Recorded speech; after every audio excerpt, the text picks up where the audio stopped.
Good evening. That's where we begin tonight. A local military family troubled by the way their child's school handled a situation last week in which their son showed a toy gun on his web camera during an e-learning session. As News 5's Andy Cohen reports, the school not only suspended their son, but also sent a sheriff's deputy to the house. 12-year-old Isaiah Elliott likes Nerf guns. He has quite a few of them. But when he showed this airsoft BB gun to his art class during a video conference last week, he got in a whole lot of trouble. His mom says he was suspended for 5 days. She told me she had to contact the principal because of it. So next thing you know, the principal is calling me to notify me that the cops have been called and that they're on their way to our house. The school resource officer at Grand Mountain School is an El Paso County Sheriff's deputy. He wrote in his report that the art teacher told the vice principal she assumed it was a toy gun, but was not certain. The deputy watched a video recording from the class and then went to visit the family. Danielle was at work and was worried sick about having law enforcement contact her son. Especially with the current events with Tamir Rice, a 12-year-old boy getting killed over a toy gun. You know, these things are very scary and they're very real. And this is not the first time my son has faced racism or discrimination or anything like that. She said the school requires students to keep their web cameras on during e-learning, and she was surprised to learn that the classes are recorded. She doesn't remember giving consent for that. No charges were filed. The deputy said he explained how serious the situation was and that if it happened again, Isaiah could be charged with interference with an educational institution. But Danielle says the whole ordeal was traumatizing for Isaiah. If the school is so concerned with my son's safety, why not just call me first? If they were so concerned with his safety, why call the police and then give him this preconceived notion that my son is some sort of troublemaker? She's since removed him from Grand Mountain and is looking to enroll in a different school. Always watching out for you, Andy Cohen, News 5.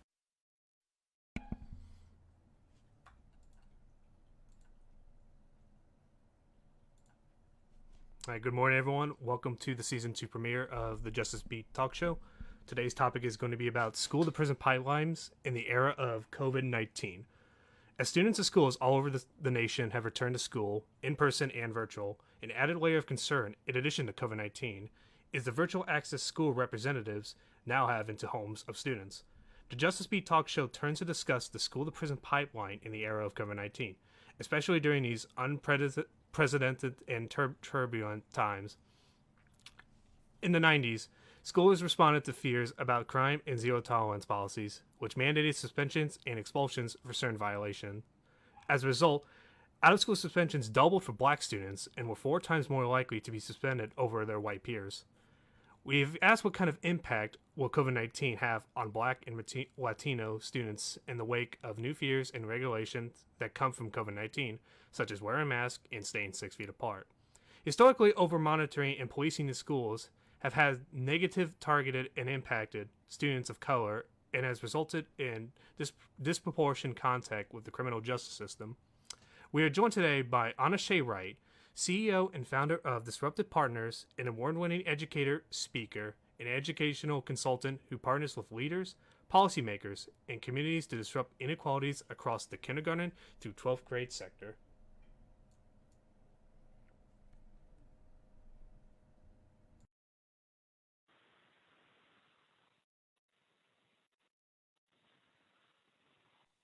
Good morning, Justice Beat listening audience, and we're so excited to have you join us for our kickoff season 2 with our episode on school to prison pipeline in the era of COVID-19. And I'm most excited to have joined with us a very, very dear friend, colleague in the education realm, Miss Anashay Wright from Atlanta, Georgia. Welcome, Anashay. Thank you so much, Elaine. Thank you for having me. Excited to be here and just first of all, kudos to the Justice Beat. Outstanding. Oh, thank you. Thank you very much. This is very, very timely with all of the kids having returned to school, some in a hybrid fashion, but most virtually. This is an appropriate conversation for us to have on many levels, not just looking at the COVID piece, but as you and I talked yesterday to kind of brief about this, the broader context of the school to prison pipeline. So I'm going to ask a lot of questions and really let you talk because you're the expert in the area. But I'd like for you to give our listening audience, who is also joining us on Real STL News' site as well this morning, an overview about the school to prison pipeline, and then we'll move into the more intricate discussions about COVID-19 and what parents need to really be mindful about. Yes, absolutely. So the school to prison pipeline, I think the best way to ground us in what that is when we think about the approximately 7 million children who are neither in school or working, right? And those kids are called disconnected or disengaged students, right? And so it starts, these are kids who, when you think about the school to prison pipeline, there are some kids who are more likely not to go to jail by not going to school versus actually going to school. It is where the school over relies on punitive practices and policies, right, out of compliance. And it pushes kids quickly into prison, into poverty, and it's a cycle that goes on and on and on. Okay, and so with that cycle, I mean, what is it that we can do collectively to begin to not just simply rely on the politicians and community leaders, but as parents and community activists can do to try to impact that pipeline? It starts with self. The first phase is always self-disruption. And what I mean is that I like this. Yeah, you have to self-disrupt before you self-destruct, right? And so, you know, and self-disruption begins with asking yourself, what is the story I'm telling myself about Black children or African-American children or Latinx children, because they are disproportionately impacted by that pipeline. I would say near 80% of that pipeline are Black and brown children. And of course, the vast majority are boys, but we are also seeing a lot of girls too, right? And we have to disrupt ourselves and ask ourselves, what is it that we actually believe? Do we really believe that these are just bad kids? Or do we believe that there is a root cause, right? Beginning with the inception of our educational system, which is grounded on compliance itself. Okay. And so what would you suggest would be some ways that we can begin to educate the greater community on those issues in terms of, is it a matter of them just not being compliant? Is it a way that they're being observed? Yeah. You gotta know what you're trying to self-disrupt. So I can tell you, for me, you know, my self-disruption hit me like a ton of bricks, you know, when I became an educator, right? And I went into education believing in the brilliance of all children, especially African-American and African-American children, because that's my lived experience. So I always start with my humanity. I went into education like, doesn't everybody know how dope and amazing like these kids are? Like, yeah, the Title I free and reduced lunch, but it doesn't define their brain, their heart, and their talents and gifts. And so when I got into that situation and started seeing that people who looked like me, people who did not look like me, had already made up their minds about certain groups, certain kids from certain backgrounds. And what that told me was that you can't possibly be in community, authentic relationships and communities with people who don't look like you, who don't think like you, right? If you believe this about people just on the strength of the color of their skin and their socioeconomic status. So when I say self-disrupt, some basic things, right? When you look at your Facebook timeline, right? When you look at your social media friends, what percentage of them don't look like you, right? What percentage of them don't, you know, are in a different socioeconomic status? And then what do you need to do to be in community with people who think differently than you, so that you begin to embrace a different way of thinking? Right. So I know in a lot of your work, you've done a lot of work with school districts, administrators. They brought you in a consultancy capacity. What has been your experience in trying to also disrupt at that level? Not just working with community and parents, but disrupt the thinking and the mindset of administrators. I always ask them what the story is that they're telling themselves. That's the first one, because you don't get to own the story of anyone else.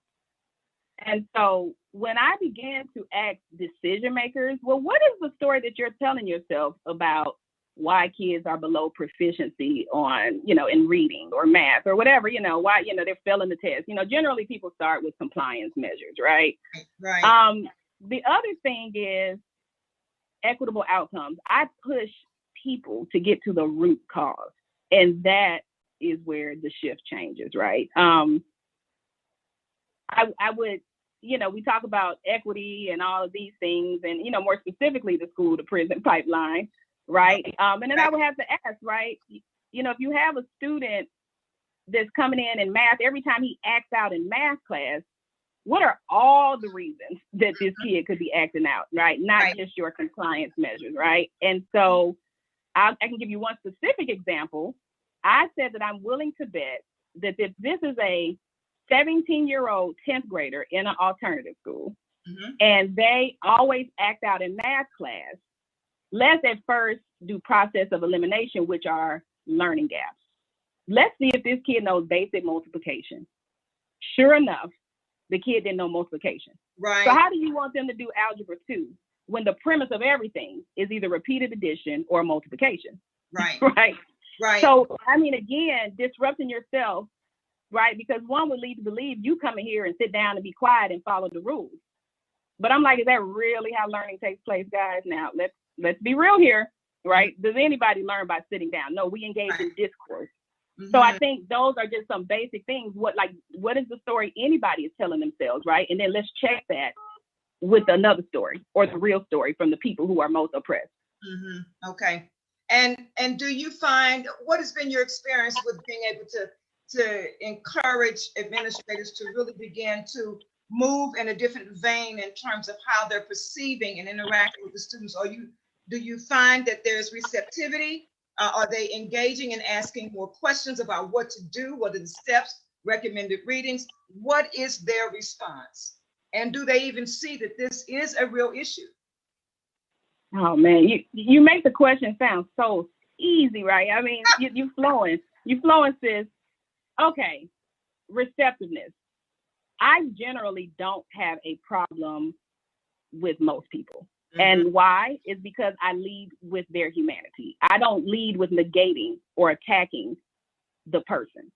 I lead with the system that has injected these things and that we have internalized them without even thinking about it. Yeah. Right.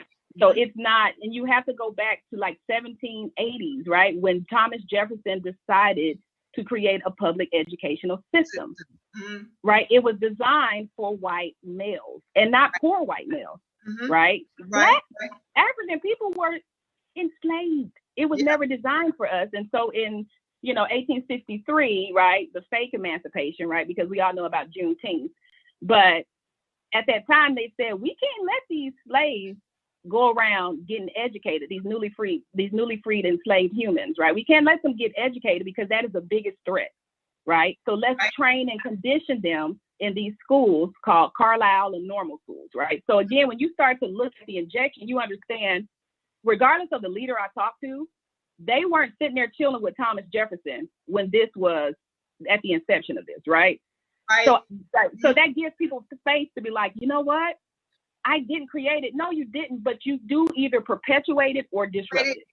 Right, exactly. Because you've been indoctrinated into learning that system.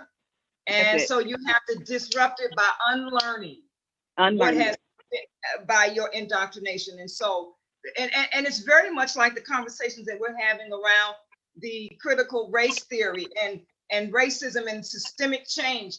People are very offended when you begin to talk about disrupting systems, because these systems have become a part of a way of being, doing, and living. But that is the only way to bring about the real realization or actualization of change for individuals and groups is to disrupt systems.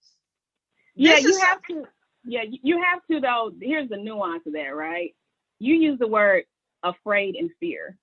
And so in the experience with my clients, we actually have to pause and honor our feelings as messengers, right? And so when a person, there is a fear. Hold up. You said honor those fears as messengers. Those feelings, right? And that is through my training. Yeah, that is my training through Aya and Kibole Bole. Shout out to Mama Evelyn and Baba Wakesa. I get my own coaching and disruption from the African-centered community.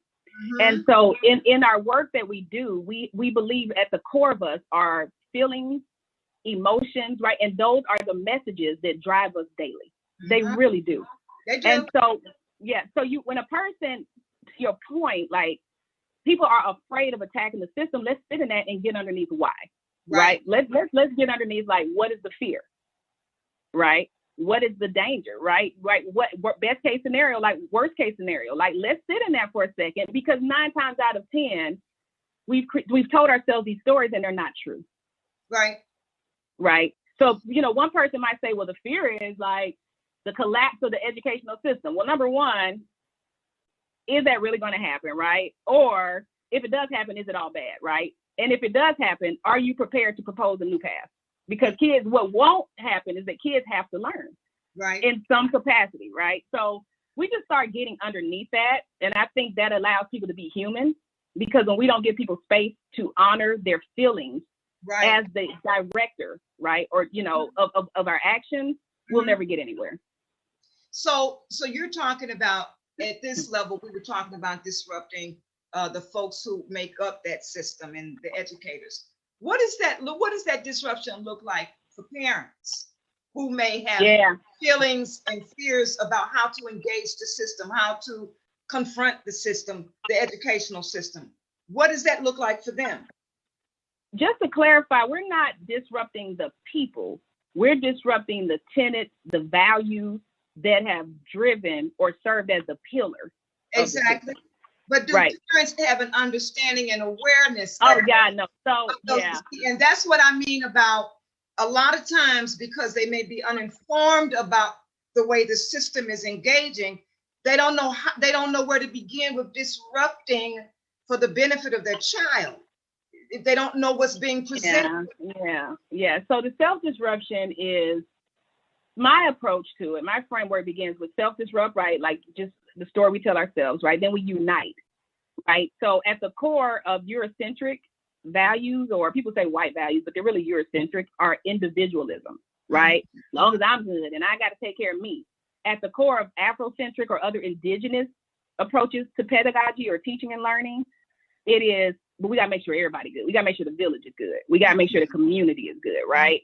And so we have to unite in unorthodox ways, right? You're going to have to talk to people who don't think like you, but know more than you about the system at hand. So for a parent, like I'm a parent, my son is a 9th grader in a Title I school, predominantly African-American in DeKalb, in South DeKalb, in Metro Atlanta. I don't run, number one. I went through that phase where I've chartered this, private, and I put him back in the school because I want us to be the best versions of ourselves. So for the parents, they need their own executive learning experience. Parents are the executive directors or the CEOs of their child's learning experience from K-12. Meaning, I'm the head of my child when he comes out of me. Like I brought this kid into this world, right? I'm gonna take him out. So I am the executive director of learning, right? My job is to coordinate the comprehensive learning experience. And we've given so much power to a school system that was never gonna give a child comprehensively everything that they needed. Okay. So for that parent, the first step is owning and stepping into your role as the CEO of your child's learning, meaning you don't have to do it all by yourself, but you do want to have the connections and the community. You get your spiritual side from church, right? Or wherever that may be. You get the academic content side from the school. You also have to be in community with others. For me, the African-centered community. So I would tell a parent, and this is what we're doing in our nonprofit side, is creating a professional development or professional learning experience for parents to harness their power. Parents have power. They the first thing they need to know is like, what is all my power as a parent? That alone will change your mind. You got a lot of it. There's a dollar amount attached to your child. It's called per pupil spending. Okay. And parents speak with their children, right? This is why you got charters and you got all these things, right? So you better understand your power. Number two, partnering with the educational system, right? Like saying, hey, everything is negotiation for me. I'm just going to tell you right now, because I understand my power, I make the system work for me. I don't play anybody's games but I do learn the rules of engagement. Right. Yeah. And so that's the second thing. Again, parents need a space to really redefine what it means.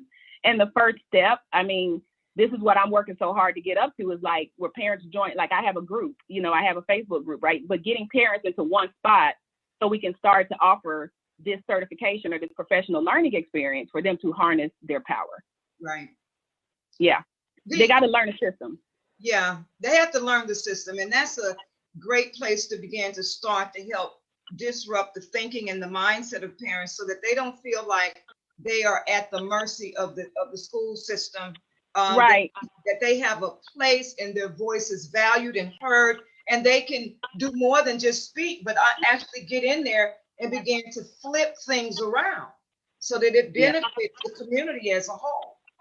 Yeah. Yeah. I mean, parents, and that may sound overwhelming to parents. So if I really wanted to be granular, I would say this is the part that gets tricky. If I'm an African-American parent and I'm concerned with things affecting my African-American child, Right. you need to know who the African-American educational leaders are in your community. Absolutely. And they're called JEGNAs, JEGNA.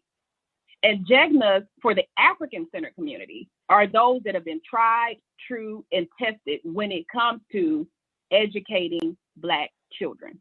Right. And so you have like Asa Hilliard, right, who is now an ancestor, but he was a professor at Georgia State University. You have Dr. Chika Akua, who still teaches. So the first thing I'm going to tell an African American parent is to join like groups like Aya Academy, right, where they offer these online training for parents, right? You got to be in community with people who know more than you about educating our children in that community. Right. Right. You have to, right? You can't do it all by yourself, and we don't have to, but we do have to be in community. Yeah, and I can remember, I mean, I have a great appreciation for that. And I was also thinking about, as you know, parent days at Nesbitt, and how parental engagement was just important to be able to get on the inside and have that representation. So that's another another way for parents to really get engaged. Parental engagement, PTA, other things where you show your face, you're getting involved, you're having a say and impact. Yeah, you bring up a good point. Let me make sure I clarify that too. So there is two E's. There is engagement, right? But when you define engagement, engagement is two ways, right? Meaning I learned something from you. You and I are engaging because right now we are learning from each other, right? Mm-hmm. Now there's communication, which is one way, right? So we got to be careful of those, right? Like when somebody just communicating, and then there is education. So there's the engagement, part like being in those places, but then there is actually a learning experience parents need. There is there is a real learning experience they need to redefine what does an excellent education mean for your child? Because right now, Eurocentric values have defined that. We have defined that by test scores. Yeah, that's a lie. Right. That's a lie. It is. That is a lie. So there's an educational component in addition to the engagement component if you really want to make the system work for all children. Right. Okay, that's a good breaking point. We're going to take our first segment break for our commercial. And when we come back, we're going to jump into and pick up where you talked about parents being the CEO of their children's learning. And since we're in this COVID-19 era, we want to look at the implications of the schools having access to your home in a virtual environment. So come on with us, Justice Beat listening audience. We will return after our break. Absolutely. Okay, got it. Yeah, so if you can repeat that last part of the question, how we can address. Yeah, how we need to, when I was doing some research to see if in fact anybody had done anything around tips and preparations for the virtual learning space, there's nothing on the internet. So I started writing. Yeah. Because there's nothing. And I think that it's more to just setting up your parents have more responsibility than to just setting up a little place where the kids can work, but they also need to be thinking about school administrators, teachers are now able to see into my home. Yeah. So And yeah, and yeah. thinking about the kinds of things that you do not want to draw unwarranted attention to. And when we finish this segment, we're going to share. We have a PowerPoint where we're going to share some tips with parents, things that they can do. Okay. Yeah. So you have to center the child in the middle of the learning experience. That's the first thing, right? It is not about anybody else but the child. And you have to be clear that it's about what the child's heart needs, what their mind needs, and what their physical body needs, right? So you got to keep heart, mind, body, soul, right? And so when you think about a virtual learning environment, like I've been working in virtual setting for over a decade. And again, this goes back to ICYMI Academy. ICYMI Academy is a middle and high school secondary virtual, or like an online institution that is interactive, right? They have teachers from Africa to all across the country, right? So they've been doing it for nearly 2 decades, and they graduate their kids with about 83.3% of them having no student loan debt at all. So there are people who have been getting it right with online learning for a while. And so when you think about those tips, number one, you need a space for the kid to learn. You need a quiet space, that's true, but you also need a routine. A child should never, an adult should never go more than like these blocks, like I know for K2, K5, you first want to know, like, what is even a decent amount of time to be at the computer at one time? Because a brain is going to wander off, right? So again, for my daughter, generally, they're no more than 25 minutes at a time of virtual interaction. So in a 60-minute block, a parent needs to know that about 15 to maybe 30 minutes of that is interactive on the 9. Then you go off, you work on an independent activity, you take a little 10-minute break, and then you come back to see what you learned in that independent activity, and then repeat. Right. So first of all, parent needs to be clear on what are the recommended times for a kid to even be in front of that computer. Why? Because if you don't, there is depression that can happen. There are off-task behaviors that are going to happen. There are all types of things that are going to happen if the brain says, I'm tired. Back up to the off-task behavior that you just mentioned, right? So that makes me think of, okay, are they going to start disciplinary actions if the kids are off task when they're online and not they don't have none of it figured out because they've been complying to the same whack system for hundreds of years. They couldn't critically think. I'm not even going to go there. Okay. The thing is, now is the time for parents to rise up and use your critical thinking that you've always had, especially Black and brown families. We have never been afforded the opportunity to have nannies and have all of these things like other people of privilege, right? So we have always had to think critically about how to best support our kids working multiple jobs, learn odd hours, right? We've always had either grandma or mama or auntie or somebody. We are a collective people, right? So that's one part of it. But the off-task behavior is like, here's the deal.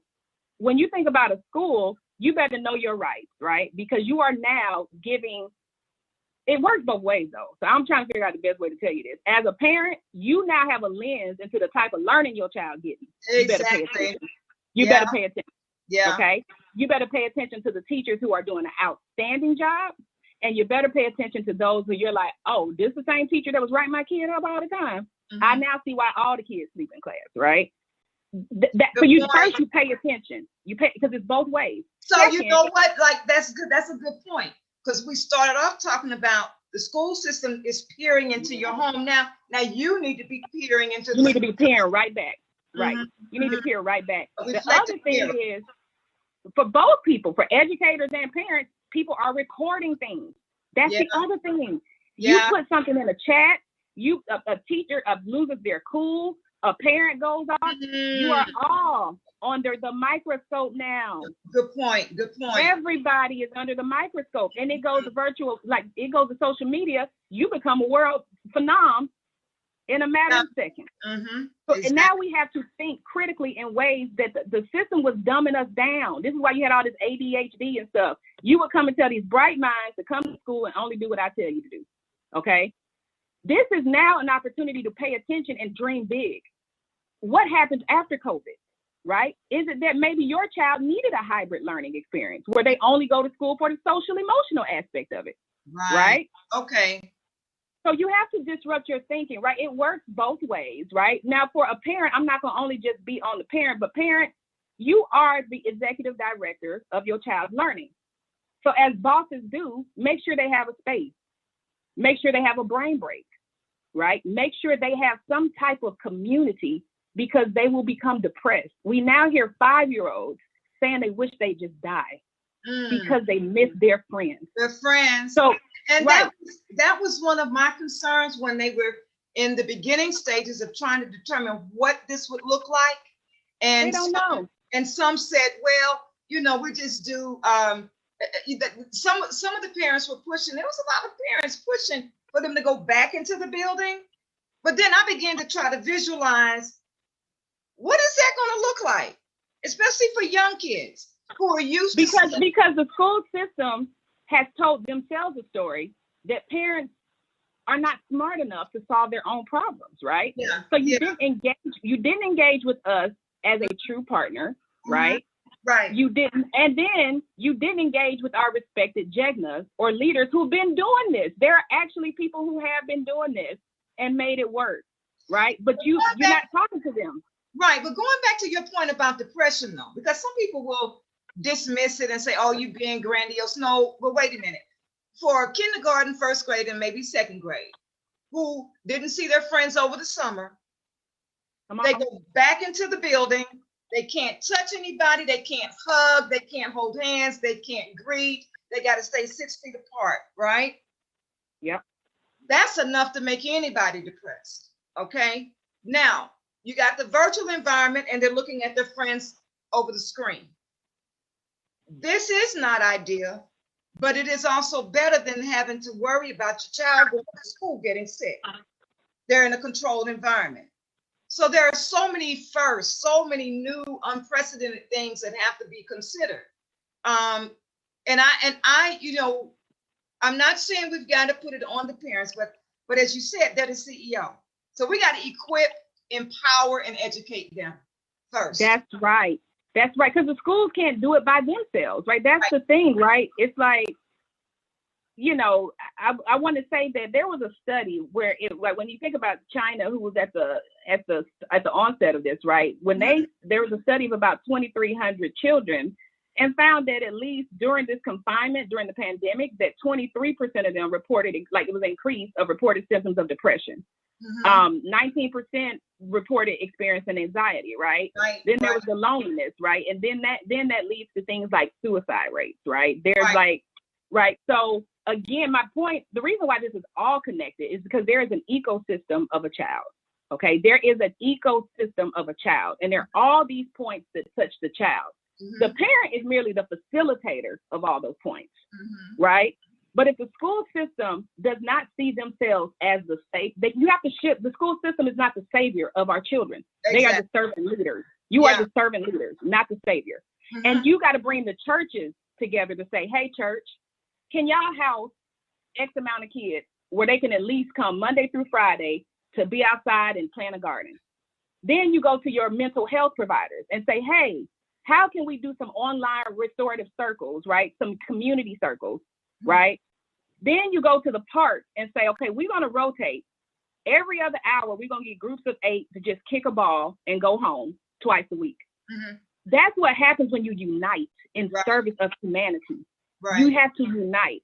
And so the schools are the anchor in a lot of places because they have access to the kids, parents, and community. I'm not asking a school system to do everything, but I'm asking you to help facilitate the space so that we can all contribute. Okay. That's the problem. Right. And that's very good talking points and ways to kind of encourage the community to be able to have alternatives to help undergird this environment right now. But I want to move us back to the piece around giving parents some points around making sure that they do not experience any unwanted police interaction. Because these 3 cases that I heard about in the last 3 weeks are disturbing. Because, to me, it has the potential to set a trend with teachers virtually observing something and really probably not being clear about what they're seeing and making assumptions. And now we got Black and brown families experiencing this unwanted police interaction over something that was completely misobserved. So what are your thoughts about the learning environment in the home and some tips and ways parents can safeguard the home? I mean, every parent's situation is different, right? So again, I go back to my first point, which is safety, right? Like, does your child have a safe space? Mm-hmm. The second part is, you have to stabilize. So there's a gradual release, right? So safe space, a quiet space, mm-hmm. brain breaks, right? Your kid has to have brain breaks, or else that is a key lever in everything else going to hell in a handbasket, right? Right. Okay. The other thing, right, is and I even need it as an adult, and I'm on technology and computers all day long. Right. The other part is you got to figure out the social emotional piece. You got to get your community. You got to get your people, right, to like say, no matter what, we're gonna go outside and do something. Like you got to get that. You got to, because it's a precursor mm-hmm. to what you saw with this kid, right? Mm-hmm. Yes, be aware, right, but also be empowered. Like, yeah, they're looking in your home, and like I said, be aware that you looking right back at them. Mm-hmm. Okay. So when you see some things that look like they're going to put children on a path, like teachers are struggling right now because they don't know how to do online learning. I know. I mean, I feel for them as well. All of this is new to everybody.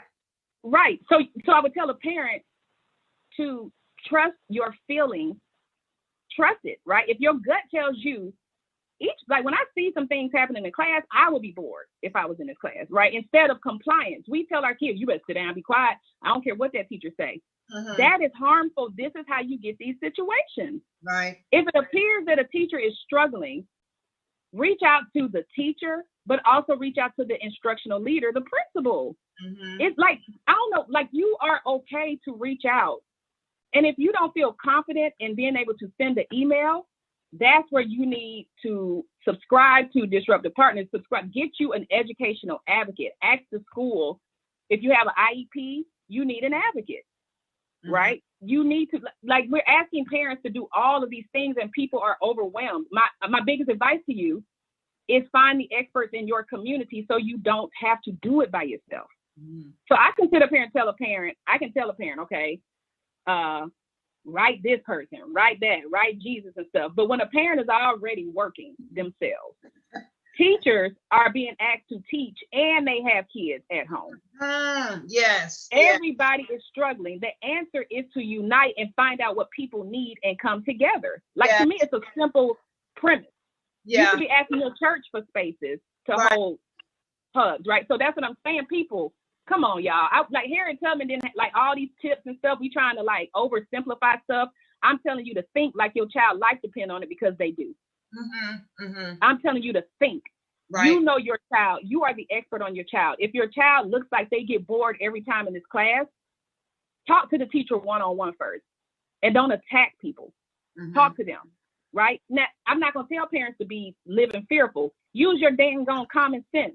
Right. You're in front of a camera. Right? That kid should be on there learning or not. You got parents walking behind the scenes with clothes half on and all that stuff. And I'm going to tell a teacher to report that. Mm-hmm. Mm-hmm. I'm going to tell a teacher, like, my child don't need to be in class seeing stuff people have, right? I'm going to tell them to speak to that parent as a warning. You mm-hmm. grant people some grace the first time. Mm-hmm. The second, third time, I don't know if I'm going to grant you some grace, and I done told you. Mm-hmm. But communicate with people instead of like just like that person gonna call the authorities and stuff. You should have reached out to the parent. That's right. And you talk to them like they're a human being. But no, because you don't believe in that parent or because you don't want to deal with them, you did it your way. Exactly. And you got a public nightmare.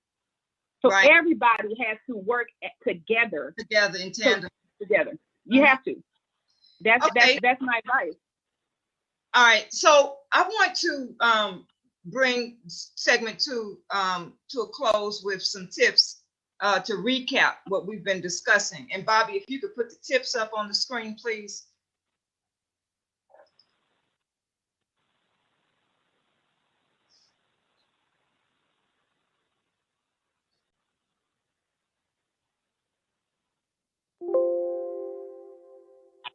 Okay, so can you see them, Anashay? Are you able to see? No. Did you share your screen, Bobby? Thank you. Okay, all right.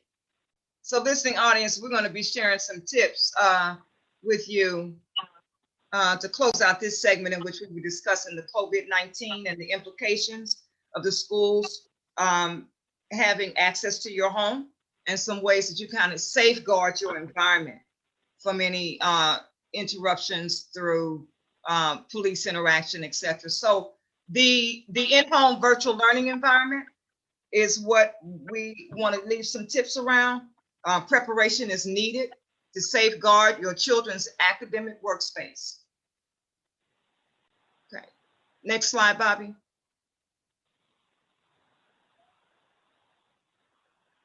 All right, so parents, you need to remember in the virtual learning setting, you are giving the school access to your home. Remember that, always be mindful. And one of the things that Anashay talked about was a dedicated workspace, and it needs to be free of distractions.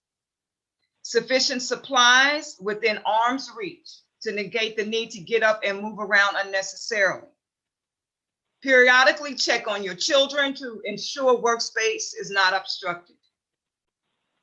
Unless an emergency, keep interruptions to a minimum, and those interruptions should be aligned with the instructional breaks. Again, we're trying to make sure that the environment is safeguarded from the virtual observation of the school so that they cannot raise concerns and questions. And also the in-home virtual learning is not the time to be lax. As Anashay mentioned about how are the people that may accidentally parade around in the screen dressed, what's going on in the home, things that to someone else, they can make it mean more than something else. But then there are some things that should never be in the purview of anyone. So parents, we need to be dressed appropriately. Anyone else in the home, any other children. We need to monitor our communication in the home, perhaps, things that you probably would not say in public around people you don't know. Always keep your child in mind because they are participating in a virtual learning space. Anashay, anything else you want to add or provide clarification on any of these points? Yeah, when we look at bullet 4, with the keep interruptions to a minimum and aligned with instructional breaks, if you do not see instructional breaks, there comes a nuance, right? Because I think this is great, right? But two things. The instructional breaks may or may not be existing, and those instructional breaks may or may not be long enough.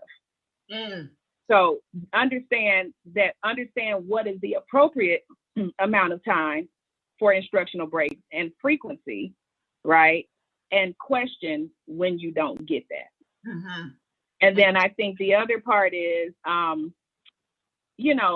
last one is not a time to become lax. That's a tricky one because everybody has different situations. So what I will say is if you don't feel equipped to do it by yourself, find learning pods. There are all types of, learning support, learning pods. I know depends on your city. Find out where they are offering some support if you cannot do it alone, right? I think Georgia, I know their Department of Human Services and Child Services, they are now offering grants and funding. I know in Georgia, you can go to Georgia Gateway through the Department of Human Resource, and they now have it where you can apply for child care support, especially for your youngest learners. So a lot of times we say, don't be lax, right? That also means don't be lax in finding the support you need, right? Okay. So either you're going to be home and co-facilitating that, or you're going to not be lax and get the support you need. Okay. All right, great. So last slide, Bobby, please. Now, one final tip is you may want to find out what is the school's policy for reporting concerns observed in the virtual learning environment. And I'm thinking Anashay may agree with this as well. My thoughts are that, there should be a layered response system where you're not jumping straight to the police. Perhaps a social worker or someone else in between. So that, but the parents need to be aware of what their policy is. And again, this is new for everybody, and the schools may not have even considered developing such a policy for virtual learning. But this is also a good time for parents to be able to get in there and recommend it if it is not in place. We need to understand what is the policy for the reporting of concerns observed in a virtual learning. Can you show it to me in writing? Can you send it to me virtually? Right. Email, and the policy, that's right, reporting concerns on the parent end and on the school's end. That's right. Okay. That's right. Excellent. All right. Okay, excellent. So I want to leave the last few minutes to Ms. Wright to talk a little bit about Disruptive Partners, your social media presence, website, any upcoming seminars, trainings, things that you're involved in, because I know you had one last night that you were involved in. And so I know people are calling you all over the country to participate in educational opportunities. So let's talk. This is your time to shine. Yeah, I'm super busy in a great way. So coming January of 2021, I will be launching our first executive leadership training and development program for parents and families in Metro Atlanta. I was recently awarded a national grant. So we are planning for people to become, for parents first, to become certified disruptors, causing good trouble in the K-12 system, right? That. So yeah, we believe the best trusted advisors are our parents and community leaders. So that's a big thing coming up. So follow us. We have Georgia Families United. You can go to Facebook, go to Disruptive Partners. Follow us there, Disruptive Partners on IG. And you can always put in Anashay Wright, Anashay_Wright on all those platforms as well. You can find me either way, because it's like not that many Anashays in the world. So then there's also my consulting firm where I work with K-12 district leaders and help them strategically disrupt off stage, so that when they make these decisions on stage that impact children, they've actually been in community and really thought critically about how to get equitable outcomes, right? We talk about equity, but now it's time to measure them and have metrics of success. Okay.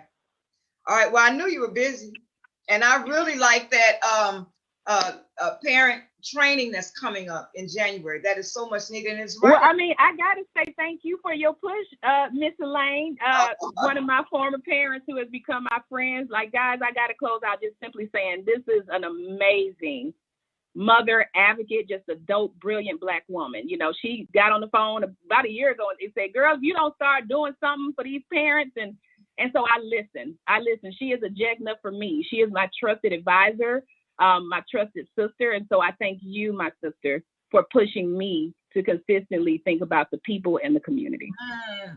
It's all about our pathways and being able to peer in and be of support to each other. So I appreciate you very, very much. As you know, we go way back, third grade with my son, and you were a tremendous blessing to him and his artistic self.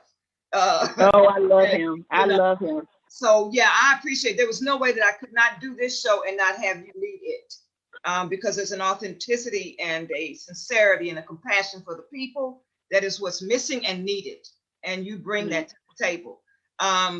So yeah, I'm just appreciative. And to our listening audience, please, if you need to reach out to Miss Anashay, she's given you her contact information. She is not limited to Atlanta. Just because she's in Atlanta doesn't mean this is for only Atlanta parents. St. Louis parents, you all, ATL, STL, hit ATL up, okay? And reach out. We have got to take and leverage this opportunity in this dispensation and time. And make it work for our family and our children, okay? Thank you so much for joining us on our kickoff episode of season 2 of the Justice Beat Talk Show. We will be back with you next Saturday at 10 a.m. Central Standard Time on Facebook Live, as well as Real STL News. Thank you. Tell a friend, share, and God bless. Thank you.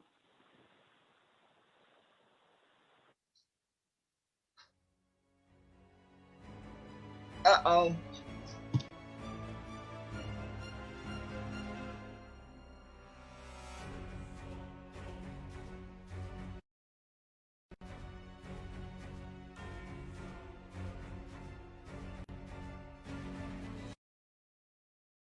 Thank you for listening to the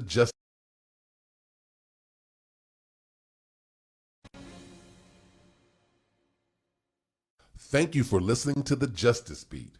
If you like what you heard and found the information useful, then support the Justice Beat radio show by spreading the word and telling a friend.